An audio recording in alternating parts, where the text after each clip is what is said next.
Friends, welcome to the new episode of my channel. আমি Prince. এখন কথা বলবো ডাঙ্কির ডে 3 বক্স অফিস নিয়ে, অর্থাৎ আজকের বক্স অফিসের আর্লি এস্টিমেট সামনে এসেছে, সেটা নিয়ে কথা বলবো। তো এই সিনেমাটা প্রথম দিন একটা মোটামুটি ভালো একটা অ্যাডভান্স বুকিং নিয়েছিল।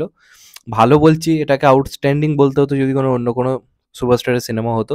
কারণ যে রেঞ্জে স্টার্ট নিয়েছে 29 থেকে 30 কোটি, এটা মানে অন্যান্য হিরোদের পক্ষেও করা এখন খুব ডিফিকাল্ট। মানে অতটাও সহজ নয়। খুব হাইপওয়ালা সিনেমা হলেই এই জায়গায় গিয়ে পৌঁছচ্ছে। আর শাহরুখ খানের সিনেমা হলেই হিউজ জায়গাতে গিয়ে পৌঁছেছে। এছাড়া প্রত্যেকেরই ওপেনিং ওই 10-12 কোটি 20 কোটি এই রেঞ্জে থাকে। তো সেখান থেকে দাঁড়িয়ে যে ফার্স্ট ডের ওপেনিংটা এটা ছিল 29 কোটি, শাহরুখ খানের দিক দিয়ে বিচার করলে মনে হবে খুবই কম, কারণ শাহরুখ খান এই বছর অন্য খেলা দেখিয়েছিল। কিন্তু যদি আমরা ভেবে দেখি যে একটা নর্মাল সিনেমা হিসেবে যদি আপনারা ভেবে দেখেন, তাহলে কিন্তু ওপেনিংটা খুবই ভালো। সিনেমার বাজেটও এটা লিমিটের মধ্যে রয়েছে, যেমন পাঠানের মতো হিউজ বাজেটের নয়, 150 থেকে 200 কোটির মধ্যে সম্ভবত। তো সেই হিসেবে ওপেনিং আমি বলবো ভালো নিয়েছিল। প্রবলেম হয়ে যায় সেকেন্ড দিনে সালারের হাইপটা অনেকটা বেড়ে গেছিলো হিন্দি বেল্টে, যেহেতু ফার্স্ট ডে রিলিজ করছে, লোকের মধ্যে একটা এক্সাইটমেন্ট ছিল এবং কোথাও গিয়ে ডাঙ্কির কালেকশনে একটা প্রভাব পড়ে। কারণ সেকেন্ড দিন কালেকশনটা 19 কোটিতে নেমে যায়, তো দুদিন মিলিয়ে ছিল 48 কোটি। কিন্তু ডে 3তে কিন্তু দুর্দান্ত পিক আপ নিয়েছে, যথেষ্ট ভালো পিক আপ নিয়েছে।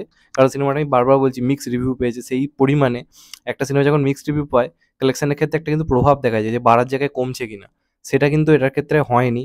তার কারণ হচ্ছে ডে 3, অর্থাৎ শনিবারের যে কালেকশনটা, আজকে ধরুন মোটামুটি হাফ ডে, মানে প্রত্যেকেরই ছুটি ছাড়া যা হয় মোটামুটি সন্ধ্যের পর থেকে যা কালেকশন হয়, কিন্তু সন্ধ্যের উপর ভিত্তি করি।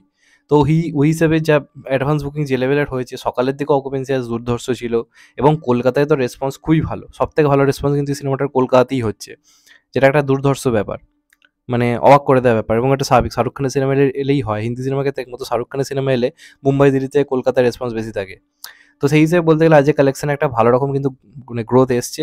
19 কোটি যেখানে নেমে গেছিলো, সেখান থেকে আবার কিন্তু প্রথম দিনের যে কালেকশনের যে রেঞ্জটা ছিল, সেটাই কিন্তু সিনেমাটা ছুঁতে পেরেছে।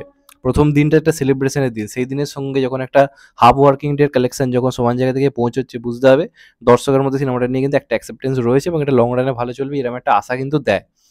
তো আজকের যেটা বক্স অফিস, যেটা এখন অবধি জানা যাচ্ছে, যেটা কিন্তু আমার মতে তো খুবই ভালো।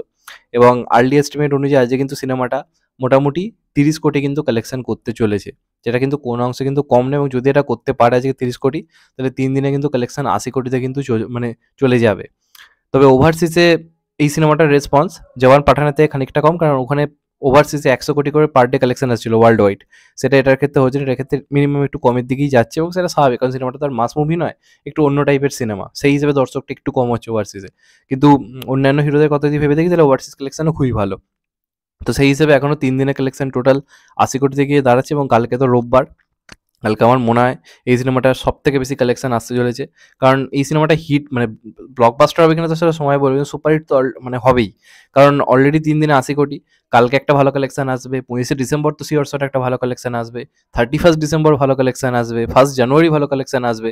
স্বাভাবিক ব্যাপার, কারণ ওই দিনগুলোতে কালেকশন হবেই।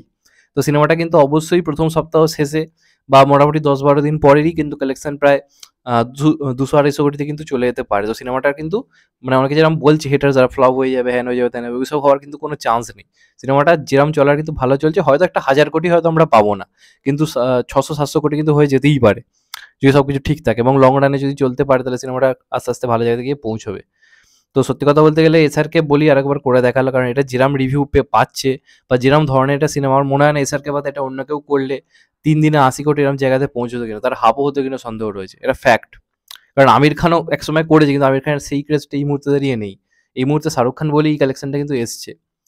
তো এটাই ছিল মোটামুটি আমার বক্তব্য আমার 3 দিনের টোটাল কালেকশন নিয়ে। আমি তো বলবো খুবই ভালো আমার দিক দিয়ে বিচার করতে গেলে। তোমাদের কি মনে হয় অবশ্যই কিন্তু কমেন্ট করে জানাও। যদি চ্যানেলটা নতুন হয়ে থাকো, চ্যানেলটাকে সাবস্ক্রাইব করে দিও, এন্ড কেটে দেবে লাইকন। ভালো থেকো সবাই, টেক কেয়ার, নমস্কার, আবার দেখা হবে। তো ভাই টেক কেয়ার।